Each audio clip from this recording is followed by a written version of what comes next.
ബി.ജെ.പിക്കെതിരായ MV. Govindan മാസ്റ്ററുടെ ആരോപണം Congress CPIM അവിഹിത കൂട്ടുകെട്ട് പുറത്തായതിലുള്ള ആശങ്കയാണെന്ന് പി.കെ. കൃഷ്ണദാസ്. ഹൈന്ദവ ക്രൈസ്തവ വോട്ടുകൾ NDA പക്ഷത്തേക്ക് നീങ്ങുന്നു എന്ന തിരിച്ചറിവാണ് കൂട്ടുകെട്ടിന് കാരണമെന്നും നിലമ്പൂരിൽ NDA തന്നെ ജയിക്കുമെന്നും അദ്ദേഹം പറഞ്ഞു.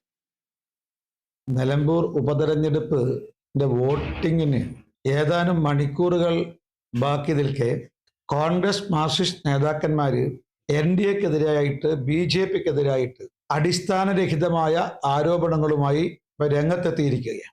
ഒരു കാര്യം ഉറപ്പായി, അതിശക്തമായി ആശങ്കകളും അവ്യക്തതകളും ആശയക്കുഴപ്പങ്ങളും നിലനിൽക്കുകയാണ്.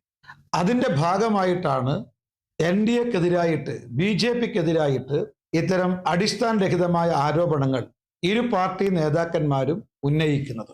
സത്യത്തിൽ കോൺഗ്രസിന്റെയും മാർക്സിസ്റ്റ് പാർട്ടിയുടെയും അവിഹിത ബന്ധങ്ങൾ പുറത്തായതിലുള്ള വെപ്രാളമാണ് ഈ BJPക്കെതിരെ കുതിര കയറുന്നതിന്റെ പിന്നിലുള്ളത്.